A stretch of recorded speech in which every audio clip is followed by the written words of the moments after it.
What internet marketing expert should you spend your valuable time listening to? Listen to someone who has over 20 years of web marketing experience and hundreds of website marketing success stories. That man is Aaron Sparks from Site Strategics. And this is Edge of the Web Radio. Hey, we got an article from Danny Goodwin of Search Engine Watch. You're not getting the search engine traffic that you're hoping for? Well, in a new webmaster help video, Matt Cutts, who if you don't know who it is, then he is the Google web spam god over there that we all have to watch and learn from. You know, he actually puts out a regular Webmasters Tools video going over a lot of different things, and he responds to a lot of questions. I mean, Google is very responsive to users that are inquiring about, in different SEOs or inquire about what we should do in this. So, I mean, anyway, he tries to keep everybody straight. He really does. He really does. And, I mean, keep everybody squeaky clean. Well, he gave a few ways to improve your website. So if you're a business owner, make sure you bring this to your tech team. If you're an SEO professional in-house, make sure that this is all buttoned up, and it certainly should be. Tip number 1, your site. Wait, and these are the 5 mistakes. 5 mistakes that to you avoid. may be, that you may be actually tripping across. Thank you, Doug. Mistake number 1, your site can't be crawled. That's the biggest mistake. Now, what's crawled, Doug? Can you tell me that? Yeah. So basically, when Google finds a link out on the internet, or you register your site with Google, it instantly sends programmatic crawlers to go take and identify all of the content within your pages, so that it can determine what that page is about, so that it can rank it on the proper keywords. That's right. And if you make your good content really hard to find, then Google can't crawl it, index it, or even rank it. Yeah, we've done it before by accident, right? Yep. Yes, we have. Yep. Not recently. Yeah. To fix this, Cutts advises surfing your website to make sure that you can really reach the pages on your website by clicking on the regular links, right? Yeah. And on top of that, ideally from a text browser, you can go through Google search results and click on the Google's cache of your page, and then click on the text-only version to see how... You talked about cache. I don't know what you're talking about. Cache? Well, you know what? You got a point there. Here's different. Log into Google Webmasters, Yep. google.com/webmaster tools, Yep. and you can do a thing called fetch as Googlebot. Yep. And it basically says, hey, go get this page and tell me if it's okay, and Google will come back and say, yeah, we see it fine. There you go. Or Nix can't find it whatsoever, and that's where you got to fix some things. And you call Site Strategics. Absolutely, we can fix that real quick. In fact, we got a great story about that. I'll tell you that offline. That was a big deal. Anyway. Hey, mistake number 2, you aren't using words people search for. Do your pages use words that people are actually searching for? If not, users won't be able to find your site. For example, Cut said if you have a page about Mount Everest elevation, you wouldn't just put the words Mount Everest elevation. You'd want to use words like how high is Mount Everest?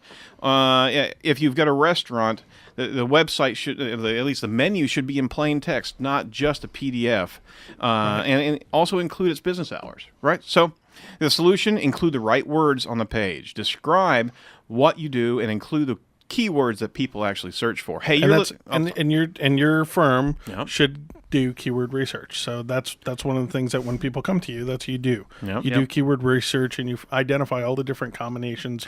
We'll tell you where the market is and what they're typing in, and all the different combinations. And you mean the business owner doesn't always know what the words are? Well, I thought they did. A lot of times they say, hey, if I type in my company name, I am found. Right. Well, I'm number 1 for my company name. Score! Well, yeah, congratulations. Nobody's searching for your company name. Unless you're Coke, right? Yeah. Anyway, the point is that you need to know what's out there and need to know what people are typing in.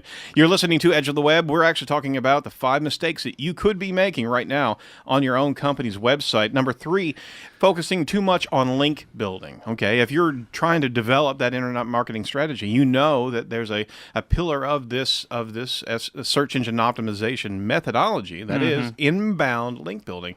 If you're that's something huge though that I just want to touch a little bit. I'm kind of getting tired of some of the older SEO mentality. It's like they're all twisted about links, and links are still the number 1 value. I'm just like, you need to focus on content first. Then that'll get the links. If you're doing that right, that'll get the links, right? Absolutely. Well, and ultimately the algorithms are surpassing that. They're getting away from that, right? And that's that citations now and personal authority and social media mentions are engagement, communication. So the fact is if you've got someone that's just focusing on that link building, you're probably starting to already see a drop in your rankings, whereas people that are focusing on link earning, isn't that what Tom called it? That's right. I love that terminology.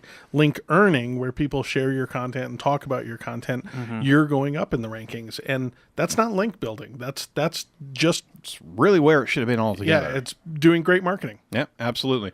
And Kutz says just that, instead of being tunnel visioned on links, you should really focus on building that type of content, something that's compelling on your website. So absolutely. Point number 4, your website has bad titles and descriptions. Pay close attention to your titles and descriptions. Now, these are different elements of your web page, and they can certainly harm you if you don't pay attention. A lot of times, if you have a page that's been pushed out there that's called untitled. I like home. Exactly. Or the company name. Company name. I like home. Yep. I see home. Home's good. An awful lot. Home's good. That's right. Do you want to be searched for by home? And no, you don't. These are things that are not immediately visible. But if you look at the browser itself, and you've got the blue bar sometimes that goes across that browser, that's showing you the title of the page, and that's one of the from a hierarchy standpoint. You're telling Google most important is what our content is about on this page, right? The description is a little bit deeper in, and it should entice people to click on your results by letting searchers know that your site provides an answer to their query or is a good resource. Point number 5 here, you aren't using Webmaster resources. This is what Doug was just talking about, Webmaster's tools. There's a lot of resources to help your site get found. Use them, Kutz says. In addition to providing Webmaster's tools, Google provides resources including articles, forums, blogs, and videos. Googlers also should attend search conferences and talk to people online. You should really look at that. So we got an Edge Talk right here.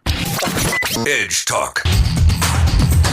So the 5 mistakes that Matt Kutz goes on and described in the video was 1, your site can't be crawled. 2, you aren't using the words that people are searching for. 3, focusing too much on link building. 4, website may have bad titles or descriptions. And 5, you're not using what they give you. Please, please, please plug in. If you don't